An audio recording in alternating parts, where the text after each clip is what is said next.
Eh oh, mes paroles valent cher. Salut à tous, j'espère que vous allez bien. Le Tierman pour vous servir. Les Guesnay m'appellent le Tier, les Fimbi 500, mais les deux sont corrects. Anyway, Sarcel représentant, Sect Abdoulaye évidemment. Bienvenue sur WSL, c'est toujours ton émission qui rassemble les motifs.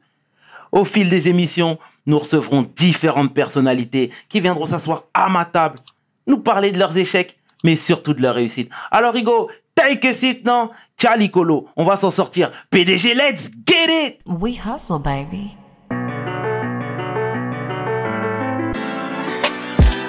Le chairman. We hustle, baby. Le chairman. We hustle, baby. Le chairman. De retour sur WSL. Et c'est une première aujourd'hui. Nous recevons un avocat, entrepreneur, philanthrope, homme déterminé. Celui que l'on nomme Mbeko Tabula. Take a Maître. seat, Ego. Merci pour l'invitation et merci pour la présentation. Comment tu vas, mon bro? Écoute, grâce à Dieu, grâce aux ancêtres, je me porte très très bien. D'accord. Bon, sache que déjà, c'est un honneur de te recevoir. Merci pour ta réactivité. On est vraiment fiers de te recevoir parmi nous. Bah écoute, tu m'as appelé, j'ai répondu et Ouais. j'ai accepté immédiatement, tu vois. Ça fait plaisir en tout cas, maître. Dis-moi, est-ce que tu peux te présenter, s'il te plaît, pour les personnes qui ne te connaissent pas?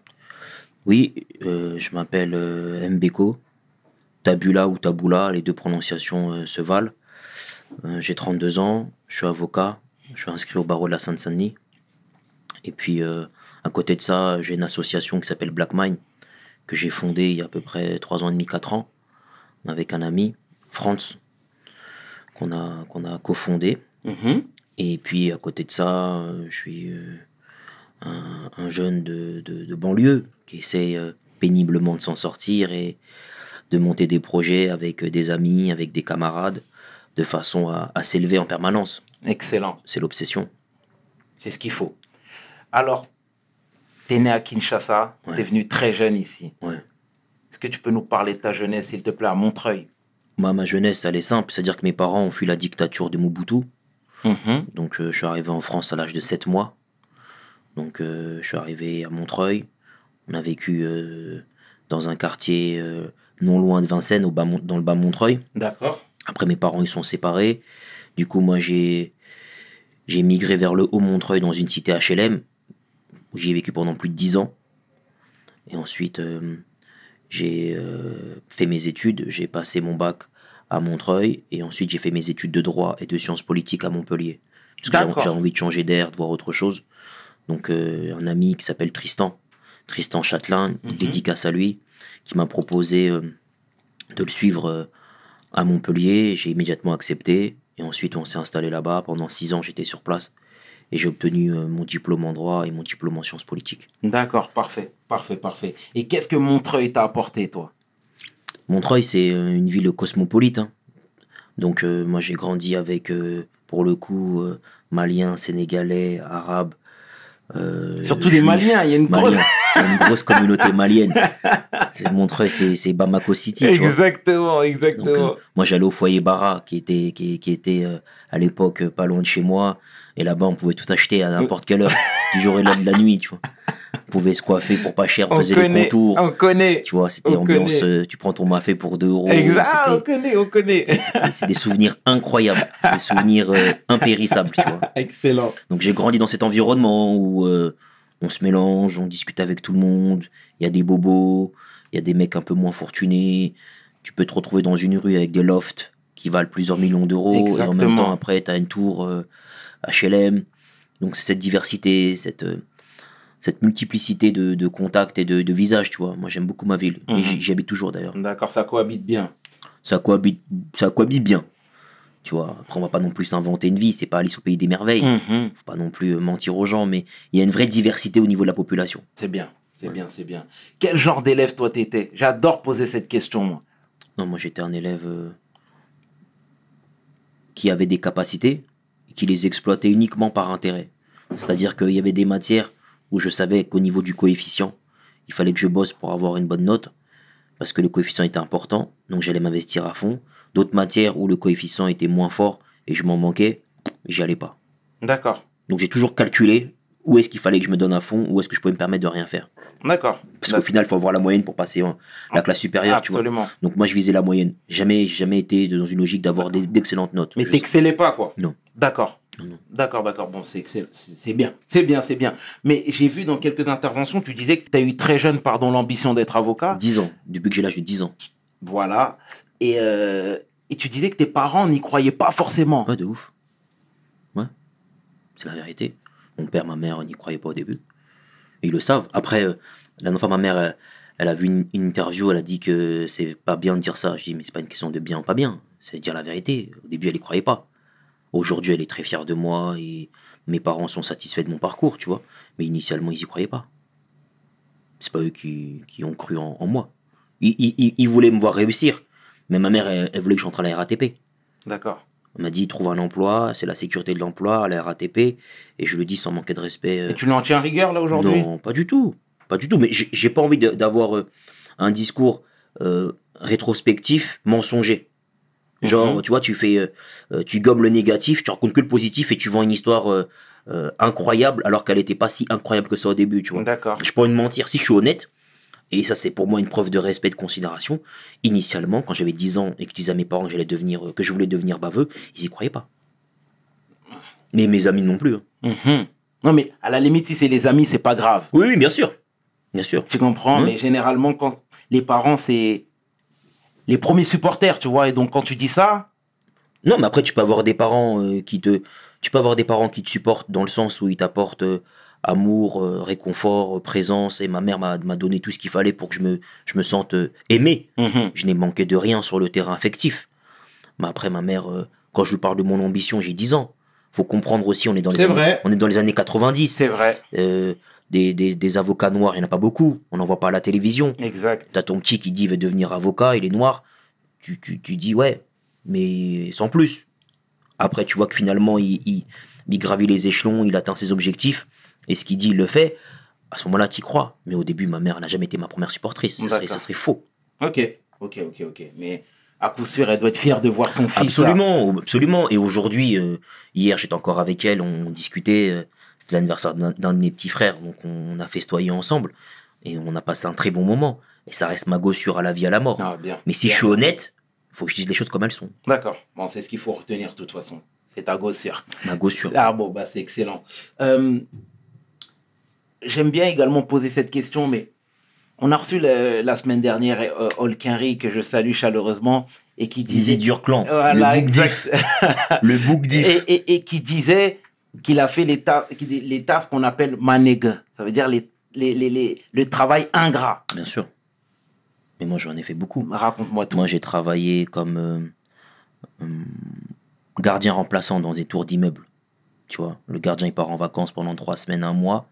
Je le remplaçais, je nettoyais la cité, je nettoyais des tours d'immeubles, je nettoyais des cages d'escalier, je ramassais les mégots de cigarettes, il y avait de la pisse, on passait un coup de serpillère, on nettoyait les poubelles. J'ai fait ça à plusieurs reprises, sur plusieurs étés, pour financer mes projets, Bien. financer mes études, tu vois. Bien. Donc les boulots ingrats où t'es payé avec un petit salaire, comme dirait l'autre, se lever pour 1 200, c'est insultant, ça je l'ai fait. Je l'ai fait et j'assume complètement. Et pour moi, c'est important parce que ça te permet aussi de gagner en humilité. Bien, tu vois, exactement. tu passes par là, t'as conscience du sens du travail, t'as la valeur de l'argent, tu regardes les gens qui sont passés par là et qui sont encore là différemment, t'as plus de respect et de considération pour ces personnes. Moi, j'ai fait des boulots ingrats, tu vois, j'ai travaillé comme vendeur à la criée. Tu sais, c'est quoi? Bien sûr, je connais. Tu travailles à Carrefour, tu vends des fruits et légumes et tu dois crier pour attirer les clients, pour attirer les prospects et pour vendre un maximum d'ananas et de bananes même pas mûres, tu vois. Bien, le hustle. Donc voilà, on s'est débrouillé. Après, j'ai fait des boulots un peu moins pénibles, un peu plus gratifiants. J'étais assistant d'éducation dans des collèges. Je l'ai fait aussi. Ça m'a permis aussi d'apporter un soutien aux jeunes, partager mon expérience et de les tirer vers le haut. Bien. Donc c'était quelque chose de très enrichissant. Mais je suis passé par des boulots pénibles. Ouais. D'accord. Et d'où vient cette force, toi? Cet acharnement? Cette ambition? Moi, j'ai lu très tôt l'autobiographie de Malcolm X. Tu vois, elle était dans la bibliothèque de mon quartier. Et moi, dans ma cité, il y a une bibliothèque juste en bas de chez moi. Tu vois, la bibliothèque, moi, à l'époque, j'habitais au numéro 18. La bibliothèque, elle était au numéro 24 ou 26, tu vois. Donc, elle était vraiment à 2-3 pas de chez moi. Et je suis rentré dans cette bibliothèque où j'allais souvent. Et j'ai récupéré l'autobiographie de Malcolm X. C'est quelque chose qui m'a bouleversé. J'avais 10 ans, 11 ans. J'avais mon dictionnaire à côté. Je relisais les passages. Et c'est d'une violence incroyable. Et ça m'a ouvert l'esprit très, très tôt. D'accord. D'ailleurs, lui-même, il voulait devenir avocat. On lui avait dit, c'est pas possible. Tu vois. Mais c'est fou que tu étais très jeune. Ouais. Et normalement, quand tu lis ce genre de livre-là, ça peut te percuter. Ouais. Mais pas dans le bon sens du terme. Bien sûr. Tu vois, et comment toi, tu as justement, à travers cette lecture-là, cet ouvrage-là, tu as remonté les manches en disant que tu n'as pas le droit d'échouer. Parce qu'en fait, si tu veux... Je te parle de ça parce que je l'ai lu, le livre. Tu vois, parce qu'en fait, dans ce livre-là, quand tu regardes la vie que Malcolm X a eue, avec sa part d'ombre et sa part de lumière, Ouais. il y a un élément moteur, c'est l'affirmation de soi. À chaque fois, tu retrouves ça. C'est-à-dire, je suis ce que je suis et je vais devenir ce que je veux être, Exactement. indépendamment de ce que vous pensez de moi. Exactement. C'est-à-dire qu'il ne se soucie pas du regard des autres et il ne se soucie pas des complexes des uns et des autres. Et surtout, il avance. Après, il n'est pas parfait, il a ses défauts, ses qualités, comme tout à chacun, mais le mec, il est moteur. Il a une volonté de puissance, comme dirait Nietzsche, tu vois. Il a envie d'être puissant. Il a envie d'être respecté pour ce qu'il est et pour ce qu'il incarne. Ça m'a parlé tout de suite. D'accord. Et il est anti-victimisation. Moi, je suis anti-victimisation de ouf. T'as horreur de ça? J'ai horreur de ça, frérot. On va en parler après, mais moi, quand il y a la victime, je m'en vais. C'est vrai? Non, tu peux pas pleurer, frère. C'est pas possible. D'accord. Pas possible. De par ton background, de par ton historique. Mais tu prends le temps d'analyser les choses. Nous, on est à la fois des descendants de rois par rapport à notre histoire pharaonique et tous les royaumes, tous les empires qu'il y a eu sur le territoire africain. Donc, on est descendants de rois et de reines. En même temps, on a eu une histoire assez douloureuse avec les razzias négrières, avec l'esclavage et la colonisation. Donc, on est passé par tous les états émotionnels, physiques et possibles. Comment, moi, aujourd'hui, je peux me plaindre alors que je suis jeune, je suis libre, je suis dynamique, je suis en France, et je sais que c'est pas un pays qui est parfait, hein. Il y a des défauts et des qualités, mais je suis en France, et j'ai mes 2 jambes, j'ai mes 2 bras. Comment tu veux que je me plaigne? Il y a des opportunités à tous les coins de rue. Bien. Comment tu veux que je me plaigne? C'est bien. Belle mentalité, c'est bien. Mais on va y venir tout à l'heure, on parlera de tout ça. Le parcours scolaire pour devenir avocat, le cursus. Ouais. Quel a été le cursus? Le cursus, il est relativement simple, hein. Il faut aller à la fac de droit, il faut au moins avoir un master 1 ou un master 2. Moi, je n'ai pas de master 2, j'ai qu'un seul master 1. J'ai un master 1 en droit et un master 1 en sciences politiques, mais j'ai pas de master 2 en droit. Et une fois que tu as le master 1, tu tentes le concours d'entrée, c'est-à-dire que tu passes ce qu'on appelle le CRFPA, c'est l'examen d'entrée pour intégrer l'école d'avocat. Et tu as droit à 3 cartouches. Moi, j'en avais grillé 2 à Montpellier. Et il m'en restait plus qu'une que j'ai transformée quand j'étais en Martinique. Parce que je suis parti en Martinique pour présenter mon examen d'entrée à l'école d'avocat. Tu vois. Parce que je sentais pas qu'à Montpellier, j'allais l'avoir. Ah bon? Ouais. Par rapport à quoi? On peut le dire. Non, mais on va le dire, il n'y a pas de souci. Moi, j'avais un prof à Montpellier, dont je tairai le nom, avec qui je m'entendais bien. Il me disait clairement, il m'avait fait comprendre que moi, en tant que Renoir, et avec ma couleur de peau et la longueur de mes cheveux, ça allait être compliqué, tu vois. Il m'avait clairement fait comprendre ça. Il m'a dit que Montpellier, c'est une ville conservatrice. Donc, il m'a dit, voilà, te fais pas trop d'illusions. Et moi, j'ai pris au pied de la lettre ce qu'il m'a dit et j'ai préféré minimiser les risques, maximiser mes chances et tenter ma dernière cartouche dans un endroit où ma couleur de peau, la longueur de mes cheveux ne pose pas problème. Et la Martinique, la terre d'Aimé Césaire, me l'a bien rendu, tu vois. D'accord. Oh, c'est excellent, tu avais déjà cette vision-là. Ouais. Parce qu'il faut être quand même... faut avoir de l'audace hein, pour tenter le pari. Bien sûr. Il faut avoir de l'audace, il faut avoir conscience de certaines choses. Si tu veux, moi j'ai toujours dit, il ne faut pas que ma couleur de peau soit un frein. J'interdis qui que ce soit de m'empêcher quoi que ce soit parce que je suis noir. Empêche-moi parce que je suis nul. Voilà, t'estimes que je suis médiocre, que le travail que je fournis n'est pas à la hauteur de tes espérances. Donc là, tu veux m'empêcher, c'est un critère qui est objectif. Mais ne m'empêche pas parce que je suis quelque chose que je n'ai pas choisi d'être. Bien. vois ce que je veux dire? Bien, mon Tu choisis commandant. pas d'être un homme, tu choisis pas d'être noir, t'es ce que Bien. tu es, tu vois, et tu Bien. l'assumes, tu vois. Tu Fièrement. l'assumes fièrement, t'es ce que tu es, et tu vas sublimer ta personne. Exactement. Mais ne mets pas de bâton dans les roues parce que je suis renois. Là, je l'accepterai pas. D'accord. Donc du coup, voilà, je suis parti en Martinique, ça s'est très bien passé, j'ai rencontré des gens formidables, c'était une expérience mémorable, et je remercie les gens que j'ai rencontrés, et Dieu sait que je suis encore en contact avec certaines personnes, tu vois. Ah, c'est excellent. Mais j'ai l'impression aussi que tu as voulu garder ton côté roots, ton africanité avec les dreadlocks. Je sais que tu dis ici et là que le voyage à New York t'a vraiment fait prendre conscience que Ouais. les Renois avaient leur place, aussi bien que les autres, etc. Mais toi, tu l'affiches fièrement, tu vois. Ouais, mais parce que moi, Quand- je suis, ouais. moi, 17 ans, je vais à New York. Tu vois, c'est le voyage, l'un des voyages les plus décisifs de mon existence. D'accord. J'arrive à New York et je vais dans le quartier jamaïcain. Ouais. Je vois des Renois, costume cravate, avec des locks, belle voiture. Je vois des Renois en locks qui vendent du crack au bout de la rue. Je vois tout et son contraire. Mhm. Et je vois des types qui ont des postes importants, notamment dans des banques, qui sont loxés, tatoués. Ce que Bien. je n'avais jamais vu en France. Bien.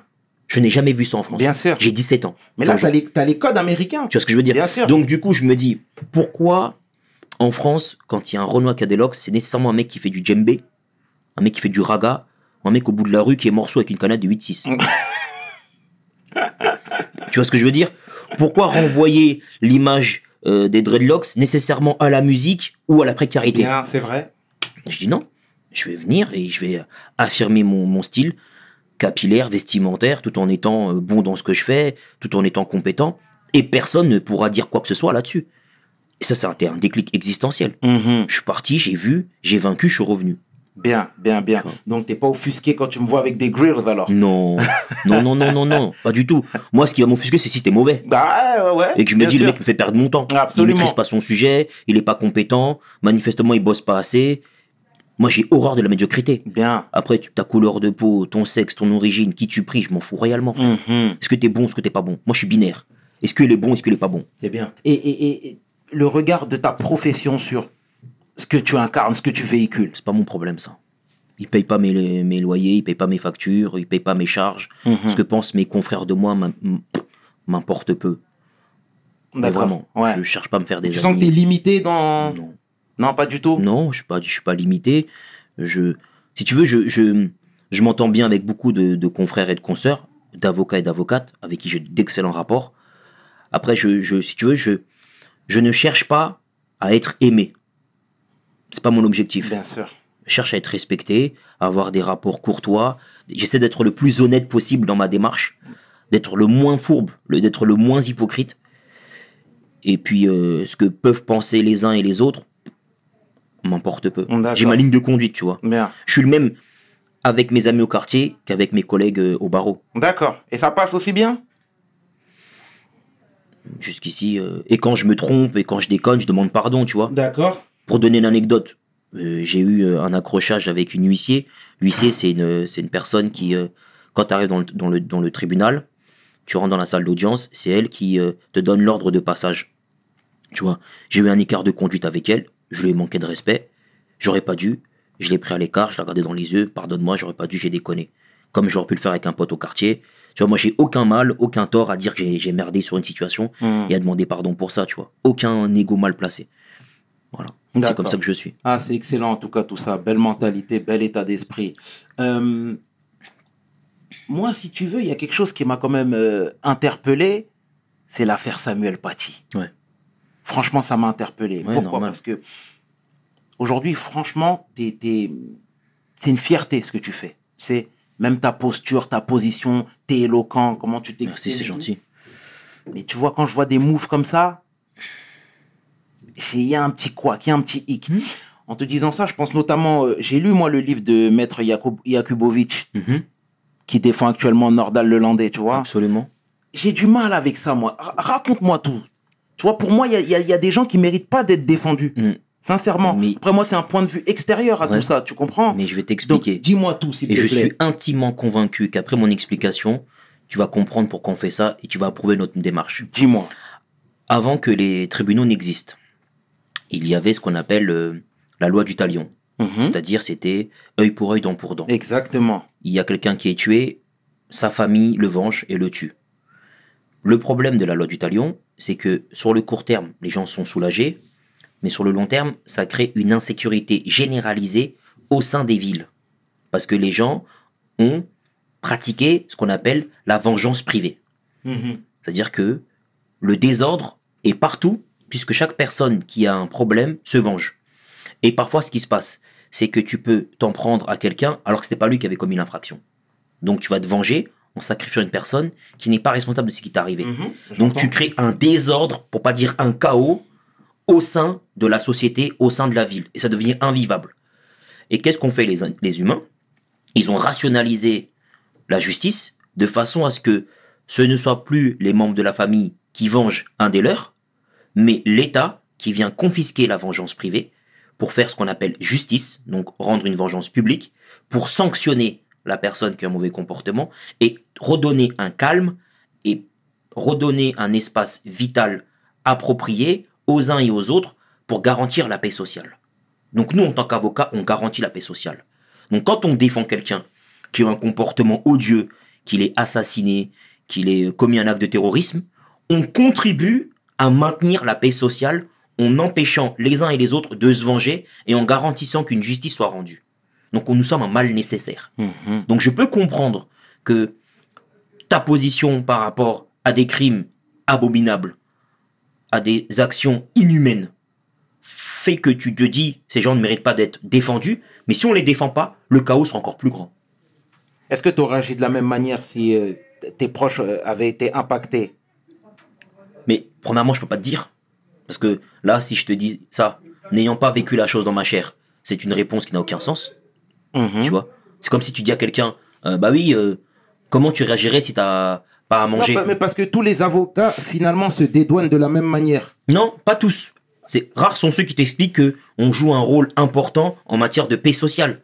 Si, je vais t'expliquer une chose. Dis-moi tout, Je vais t'expliquer une chose.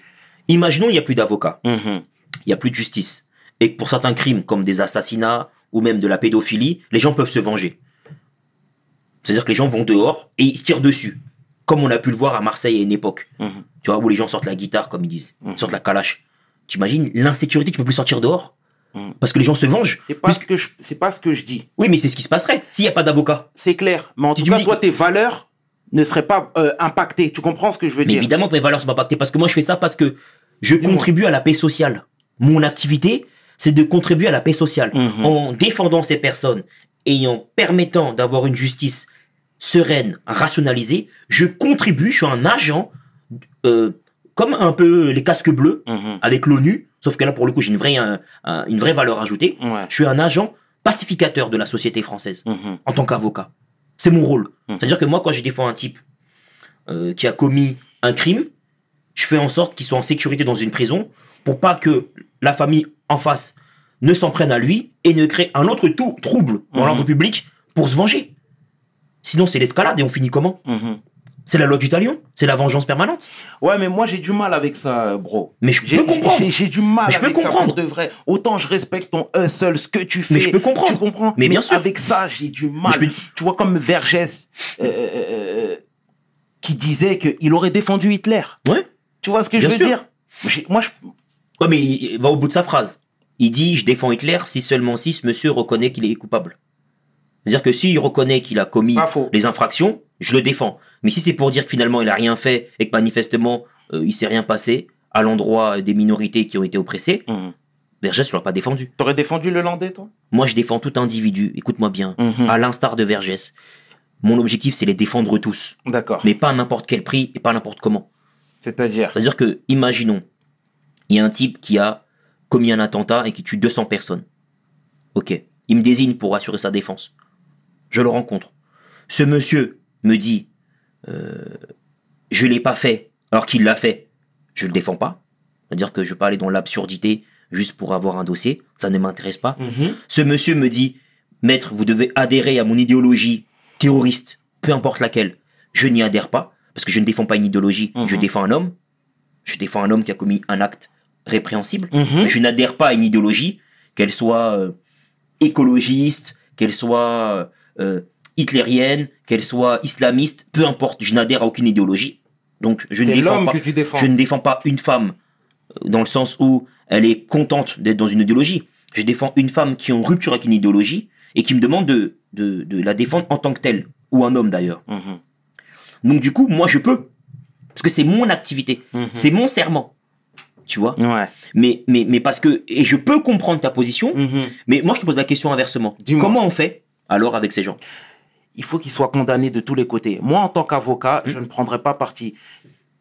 Absolument pas. Mais je donne un exemple. Je me mettrai absolument pas dans ce bourbier-là. Mais je te donne Pour parler, mais j'entends, mais je te donne un cas pratique. Dis-moi. Demain, il y a un homme qui rentre dans un centre commercial et qui tue 200 personnes. D'accord. Voilà. Il a posé des bombes, il a une Kalachnikov, il a rafalé sur 200 personnes. Mhm.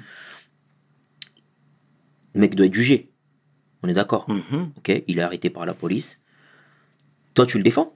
Absolument pas. D'accord. Est-ce que tu veux qu'il soit défendu? Non. D'accord. Dans ce cas-là, on fait comment? Dans ce cas-là, parce que en fait, si tu veux, moi j'ai l'impression que dans ce corps de métier, il n'y a pas de valeur. Bien sûr qu'il y a des valeurs. Je te les ai données, les Non, valeurs. mais j'ai entendu. Tu t'es défendu et d'ailleurs tes propos tiennent la route, honnêtement. Mais ça, c'est mon point de vue. Mais j'entends ton point de vue. Mais moi, ce que je veux que tu comprennes, Dis-moi. frérot, avec tout le respect que j'ai pour toi, c'est que nous, en tant qu'avocats, en tant qu'auxiliaires de justice, nous contribuons à la paix sociale. C'est-à-dire que on a déjà eu l'époque où les gens se vengeaient quand il y avait des crimes. Et ça créait encore plus de chaos. C'est comme dans la cour de récréation.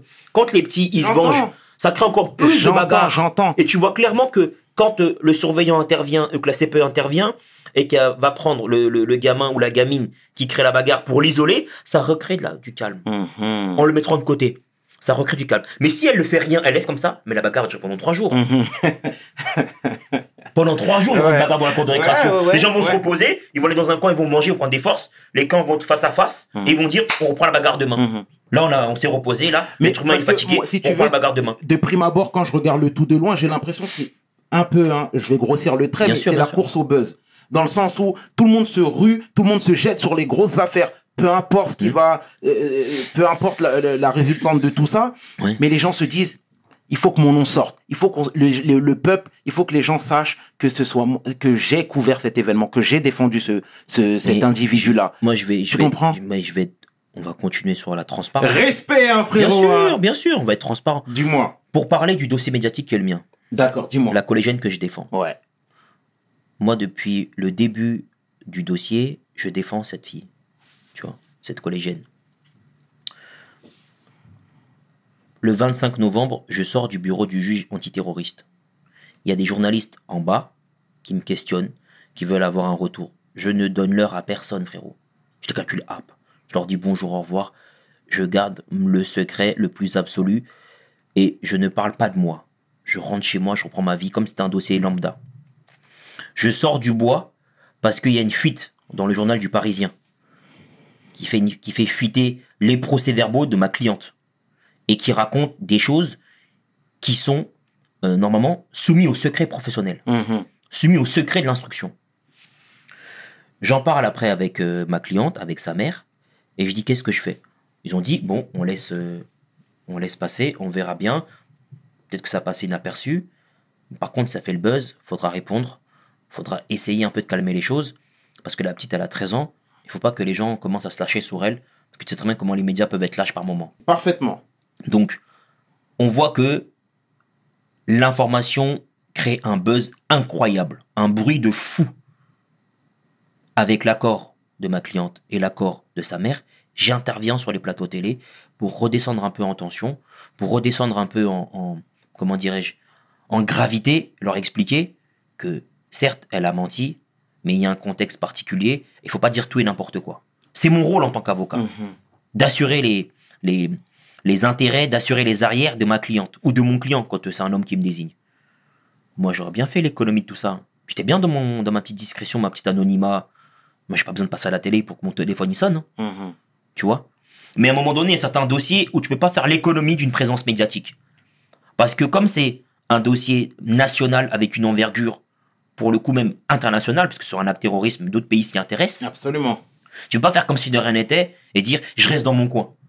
Parce qu'à un moment donné, la famille elle va se dire l'avocat il sert à rien, l'avocat peut-être qu'il a peur, et tu peux te faire débarquer, c'est-à-dire tu peux te faire remplacer par un autre avocat qui, lui, sera un peu plus présent. Donc, il y a un équilibre à trouver en termes d'intérêt, tu vois. Mais moi, si j'avais voulu le buzz, mais dès le 25 novembre, frérot, j'aurais fait une interview. Dès que la petite, elle a été mise en examen, j'aurais fait une interview. J'avais possibilité, parce que j'étais contacté par des médias, de le faire. Je ne l'ai pas fait. Je l'ai pas fait. L'information, elle existe depuis le 25 novembre. Après, elle a fuité au mois de mars. Mais il y a plusieurs mois en arrière où j'aurais pu dire coucou, j'existe, venez me voir, tu vois. C'est vrai. Je suis pas comme ça. Je suis pas sur les réseaux sociaux, moi. Je suis pas un influenceur, je suis un avocat. Moi, ma présence, elle est dans les tribunaux. Tous ceux qui viennent à Bobigny, qui m'ont vu à Paris, savent que je suis un homme de terrain. Je suis pas un mec qui fait sa pub dans les journaux. Après, je vais être honnête avec toi jusqu'au bout, c'est flatteur de passer à la télévision. C'est un exercice assez narcissique, tu vois. T'es filmé, t'as une visibilité, les gens te traitent avec considération, ils sont aux petits soins, ils ont besoin de t'entendre, donc c'est flatteur. Mais c'est pas l'objectif. Je suis pas la télé-réalité, moi. Je suis pas un influenceur, frérot. Tu vois. Et comme dirait l'autre, que Dieu me préserve d'avoir une descendance qui veut devenir influenceur. C'est pas moi, c'est pas mon objectif, ça. Mais sur certains dossiers, je suis obligé de monter au créneau. C'est important, tu vois. J'entends ton point de vue, hein. J'entends ton point de vue. Qui se défend d'ailleurs, mais j'ai du mal avec ça. Bien sûr, mais toi, tu veux qu'il y ait des bagarres dans la cour de récréation toute la journée. Tu veux pas qu'il y ait une justice. C'est ça que tu veux. Non, Bien sûr. non. Tu veux que les petits se vengent eux-mêmes. En fait, je veux pas que ce soit des gens comme nous qui défendent l'indéfendable. Il n'y a pas d'indéfendable. C'est là que tu te trompes. Parce que si tu dis qu'il y a un indéfendable, tu laisses la vengeance privée faire le taf, parce que tu veux pas que le public s'en occupe. Non, c'est pas ce que j'ai dit. C'est ça. C'est pas ce que j'ai dit. Bien sûr que si. Non, c'est pas ce que j'ai dit. J'ai dit que des gens comme nous ne devraient pas défendre l'indéfendable. Il n'y a pas d'indéfendable. Bon. Il y a des hommes et des femmes à défendre, parce que en les défendant, on garantit la paix sociale. Nous sommes un mal nécessaire. Je suis un mal nécessaire. Ma profession, même si elle est décriée, elle est un mal nécessaire parce que nous sommes un facteur pacificateur des rapports entre les uns et les autres. Ouais. C'est vrai. Moi, le nombre de fois où j'ai calmé des membres de la famille de mes clients qui voulaient aller se venger, je les ai eu au téléphone, je leur ai dit ça sert à rien. Vous allez prendre 15 ans, 20 ans, 30 ans. Vous allez vous retrouver avec des regrets. Vous allez retrouver encore avec votre mère qui pleure. Calmez-vous. Laissez la justice faire. Soyez patient. Vous inquiétez pas. C'est notre rôle. Le nombre de fois j'ai canalisé des clients. J'imagine bien, mais je vais te reposer la même question, pardon. Ouais. T'aurais agi de la même manière si tu connaissais, si t'avais eu des proches, impactés? Je peux pas savoir. De toi, Tant que je l'ai pas vécu, en toute mais transparence. c'est une réponse. En fait, c'est une réponse qui pour moi n'a aucun sens parce que c'est comme si tu dis ouais c'était une femme, comment tu ferais? Mais je ne suis pas une femme. Non, t'as très bien compris. J'ai compris, mais en fait c'est une réponse. Je vais te donner une réponse pour te faire plaisir. Non, mais elle sera fausse. Foncièrement, elle sera fausse. je veux que tu te projettes. Ouais. Tu comprends? Je veux que tu te projettes. Et évidemment, là, tu peux finalement te délester du truc en disant que je le saurais jamais. Mais si, finalement, tu peux te projeter. Oui, mais toi que je l'ai pas vécu dans ma chair. On va pas s'entendre, bro. Mais c'est vrai, frérot. D'accord. C'est comme il y a des personnes qui parlent de racisme en disant ouais, je sais que c'est compliqué. Mais comment tu peux savoir si t'as jamais été victime de racisme? Pourquoi c'est compliqué? Tu vois ce que je veux dire? Ouais. En quoi le fait? C'est comme si moi je dis ouais, ah vas-y frère, hein, avoir des règles c'est chaud. Ah les menstruations c'est chaud. J'ai jamais eu une menstruation, je dis que c'est chaud. Je sais pas ce que c'est, frère. Faut arrêter de s'inventer une douleur, de s'inventer une souffrance que tu ne maîtrises pas, que tu n'as jamais vécu, que d'autres vivent. Déjà, c'est les insulter eux-mêmes parce que tu parles à leur place. Je ne sais pas comment j'aurais réagi parce que je ne l'ai pas vécu. On va pas s'entendre sur ce thème-là. En tout cas, big respect. Et d'ailleurs, merci, frérot. J'entends ton point de vue, hein, mais il faut comprendre qu'il y en a qui pensent pas la même chose que mais toi. bien sûr, mais j'entends. C'est aussi Mais ça, la démocratie, c'est ça aussi, tu vois. C'est aussi ça. C'est avoir des points de vue qui sont parfois en accord, en désaccord, échanger en courtoisie, en bienséance. Absolument. Parce qu'on a l'occasion, on a l'espace. Absolument. En France, d'avoir cette liberté d'expression. Absolument. Et là, pour le coup, je partage ton propos. Tu vois. C'est excellent. Et tout à l'heure, on parlait un peu d'Afrique, etc. Je vois que tu es bien calé sur les thèmes. C'est terrible. Toi, t'aimes pas la plainte. Non. T'as horreur de ça. J'ai horreur de ça. D'accord. J'ai horreur de ça. Je suis en guerre contre la victimisation. D'accord. Moi, j'ai deux guerres. Comme dirait l'autre, Abba la Hesse, je suis en guerre contre la Hesse, je suis en guerre contre la victimisation. Tous ceux qui sont de mon entourage, de ma vie privée, le savent. Bien. Je ne supporte pas ça. Depuis toujours? Depuis tout petit, ouais. D'accord. Je supporte pas la pleurnicherie. D'accord. Et toi, c'est quoi ta relation, toi, avec le Congo? Moi, j'ai un attachement viscéral à mon pays d'origine, c'est-à-dire Kinshasa, la République démocratique du Congo. Moi, je suis amoureux.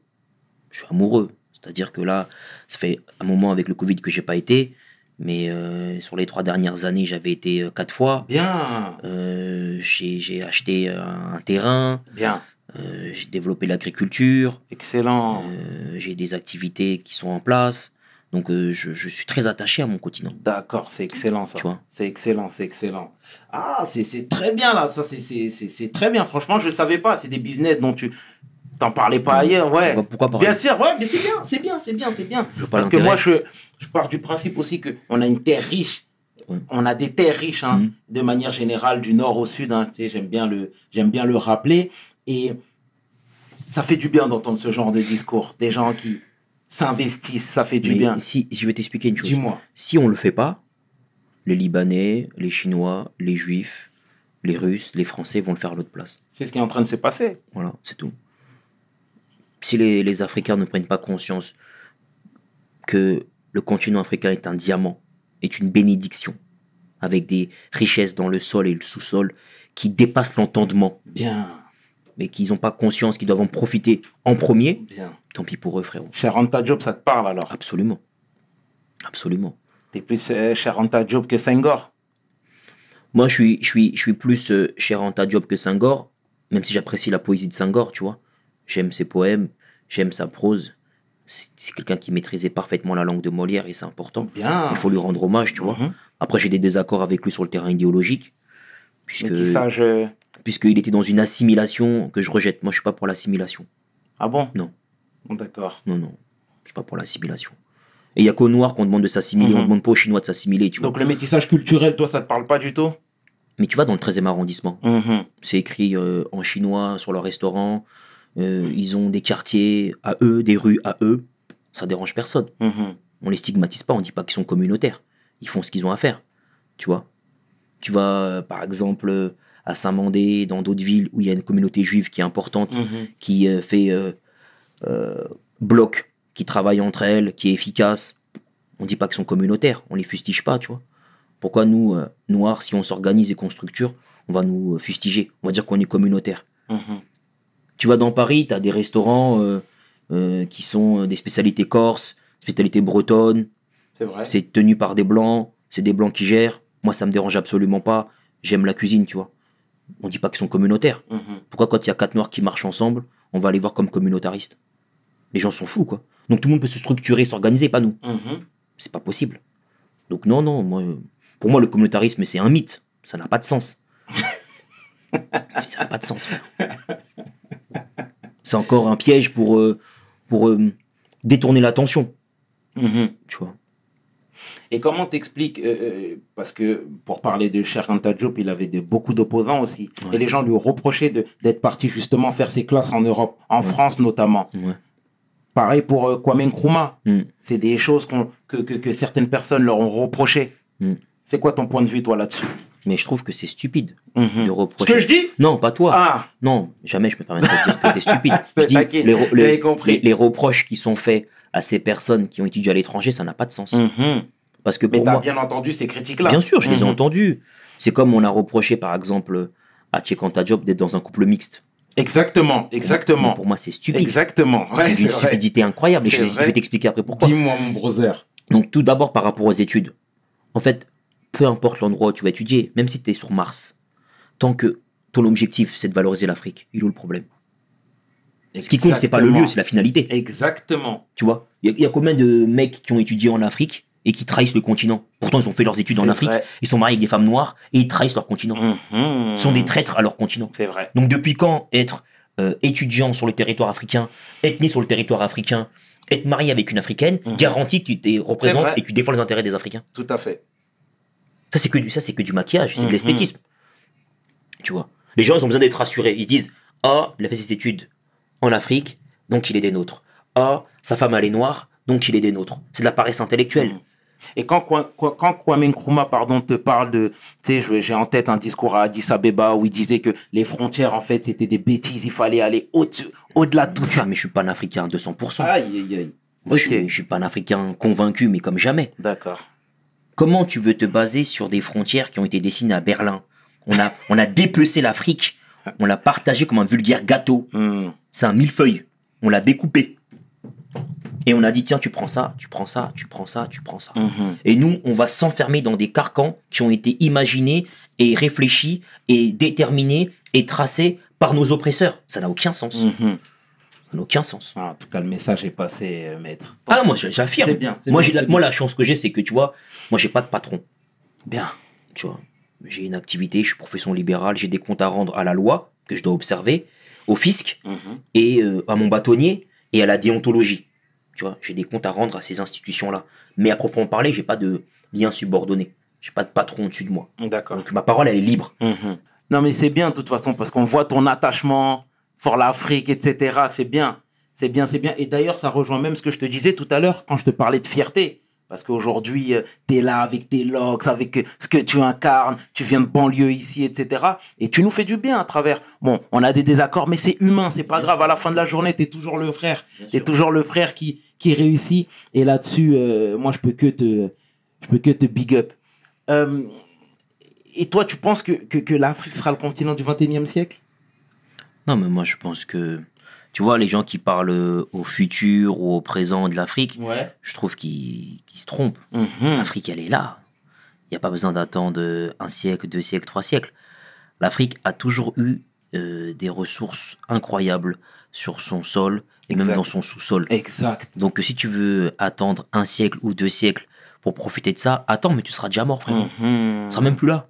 Donc, c'est tout de suite qu'il faut en profiter. Tout de suite, il faut aller sur place, créer de la richesse, investir dans l'immobilier, investir dans l'agriculture, investir dans le transport. C'est ça. T'as des champs entiers de possibilités invraisemblables en termes d'entrepreneuriat et en termes de richesse. Bien. Voilà, c'est Bien, tout. bien. C'est excellent. C'est excellent, c'est excellent. Tout de suite, c'est le paradis. Tout de suite. Pour celui qui s'en donne les moyens et qui va se retroucher les manches, tu vois, et qui va se dire, voilà, il y a tout à faire dans certains endroits. Donc, vas-y, D'accord. on y va. Let's go. Et si je te dis le Sénégal, là, t'en penses quoi, là, de ce qui se passe actuellement? Par rapport aux tensions qu'il y a eu avec Absolument. la présence française, les boutiques françaises. Puisque, frérot, moi je suis panafricain et ça veut dire que je suis contre la France-Afrique. Et la France-Afrique, ça existe. Les bases militaires françaises en Afrique, ça existe. Le franc CFA, ça existe. Donc moi je suis un opposant à ce système. Parce que c'est un système de prédation. C'est-à-dire que les Européens, en l'occurrence les Français, se sentent légitimes pour faire la pluie et le beau temps dans d'autres territoires. Tout ça pour défendre leurs intérêts uniquement. Donc moi, je m'oppose à la présence française sur le territoire de certains pays africains. Et même s'il faut aller au bout de mon raisonnement, dans ce cas-là, je suis pour la réciprocité. Ce qui veut dire que s'il y a des bases militaires françaises en Afrique, notamment à Djibouti, bah dans ce cas-là, il faut aussi une base militaire de Djibouti en France, en Alsace, en Bretagne. Comme ça, il y a une réciprocité. Comme ça, il y a à la fois des militaires français qui se baladent à Djibouti avec des armes à feu, et il y a aussi des Djiboutiens qui viennent en France et qui se baladent avec des armes à feu, des militaires qui promènent. Comme ça, c'est réponse pour réponse. Mais c'est pas eux, ils peuvent venir chez nous, et ils implantent des bases militaires, et ils contrôlent notre monnaie, et ils contrôlent une partie de notre économie, et nous on fait rien, et on subit ça. Alors que la logique voudrait qu'il y ait soit une réciprocité ou une absence. C'est pas tu me domines et j'accepte tes dominations, c'est impossible. Je suis un fervent opposant à la France-Afrique. Ça c'est clair et net. Je suis contre le franc CFA, je suis contre... Moi je suis pour un rapport dépassionné, un rapport, il n'y a pas de dominant, il n'y a pas de dominé, c'est gagnant-gagnant. Malheureusement avec les Européens c'est pas possible. Avec la France c'est pas possible. La France elle veut qu'il y ait un dominé, elle a besoin de se sentir forte, donc elle va être la dominante. Elle a besoin d'avoir des gens qui sont écrasés, qui sont 6 pieds sous terre. Moi, je n'accepterai jamais ça. La France n'est pas là pour les Africains. C'est faux, c'est un mythe. La France soutient des dictateurs au pouvoir. Soutient des pantins au pouvoir. Faut dire ce qui est. D'accord. En tout cas, le message est passé. Le message est dit, le message est assumé surtout. Et c'est le plus important. C'est ça. C'est le plus important. Tout à l'heure, tu me parlais de ton asso, Black Mind. Ouais. Est-ce que tu peux un peu nous dire ce qui s'y fait? En fait, c'est une association qui organise une fois par mois, le dernier jeudi de chaque mois, on organise un after work dans un restaurant africain qui se situe à Montreuil, c'est chez Fatou. Et on met en avant un talent, un homme ou une femme de notre communauté, et qui vient et qui raconte son parcours, qui présente son produit, qui présente son service, qui parle de son activité et qui explique en quoi c'est une valeur ajoutée pour nous, tu vois. D'accord. Et c'est ouvert à tout le monde. D'accord. Tu vois, c'est pas une association qui est interdite aux Blancs ou aux Arabes, pas du tout, tu vois. Tu peux venir, tu peux rentrer, participer, mais c'est des afro-descendants qui parlent d'eux-mêmes. D'accord. Et qui se valorisent eux-mêmes. Parce qu'il y a un déficit d'image dans les médias mainstream qui, moi, me dérange. En général, on présente le Renoir uniquement dans le sport ou dans la musique. Et là, on présente tout profil. Les entrepreneurs, comme toi, comme d'autres, qui ont une histoire à raconter, un parcours à montrer, à démontrer, à expliquer. Donc, on leur donne une visibilité, le temps d'un after work. Et après, les gens, ils vont réseauter, ils vont changer leur carte. C'est du réseau. D'accord. D'accord. Tu vois. Bon, bah, en tout cas, le message est passé. Et c'est ouvert à tout le monde. Tu vois, c'est important de le préciser. Ouais, bien sûr. Parce que c'est pas une démarche d'apartheid. Genre, c'est un truc de Renois interdit aux Blancs. Non, non. C'est des Renois qui parlent de leur culture et c'est ouvert à tout le monde. Mais venez comprendre ce que nous sommes. D'accord. Tu vois. D'accord. C'est vraiment important de le préciser. Mais c'est des Renois qui parlent, qui prennent la parole et qui expliquent ce qu'ils sont. Par leur parcours, par leur chemin. Tu vois. D'accord. Bon, bah, c'est excellent. C'est excellent. Le message est passé. Quels sont tes projets futurs, toi? Développer mon cabinet. Développer les activités de mes clients, parce que j'ai des clients qui montent des sociétés, qui montent un certain nombre de structures, donc les épauler, si tu veux, les soutenir avec à la fois un conseil juridique, mais à la fois aussi avec un projet, une vision, quelque chose qui va sur 5 ans, 10 ans, 15 ans. Moi, j'aime bien me projeter sur des années, tu vois. Et ça, c'est important pour moi de faire un travail de suivi. Pas juste tu viens, tu factures, tu prends des honoraires, tu disparais. Non, il y a un vrai suivi, il y a un vrai travail, il y a un vrai accompagnement, tu vois. Quelque chose de qualitatif. D'accord. C'est mon objectif. Ouais. D'accord. Qu'est-ce qu'on peut te souhaiter pour la suite? Déjà la santé, parce que sans ça, tu fais rien, tu vois. Donc, après, avoir des beaux dossiers. Et quand je dis du beau dossier, c'est pas des dossiers qui forcément tu passes à la télévision, c'est pas ça. Des beaux dossiers, c'est avoir l'occasion de défendre des femmes et des hommes qui me font confiance, qui me donnent du crédit et qui estiment que je suis à la hauteur pour représenter leurs intérêts, tu vois. C'est tout ce qu'on peut me souhaiter. La santé et avoir de beaux dossiers. D'accord. En tout cas, c'est tout ce qu'on te souhaite, Maître Mbeko. C'est excellent, c'est excellent. En tout cas, l'épisode touche à sa fin. Au nom de toute l'équipe, nous tenons à te remercier. Bah, merci à toi, merci à vous pour l'invitation. Pour ta réactivité. Bah, écoute, pour l'échange. On parle pas chinois, frérot. C'est important. C'est important. C'est important. On parle français et lingala, frérot. Tu vois ce que je veux dire? Et Wolof. Et Wolof. En tout cas, même si on n'est pas d'accord sur tous les points. Bien sûr. À la fin de la journée, tu es toujours un brother. Mais c'est ça, c'est important. Et ça, c'est l'essentiel. C'est important. C'est parce que toi, tu as appuyé sur les points de tension, les points de discorde.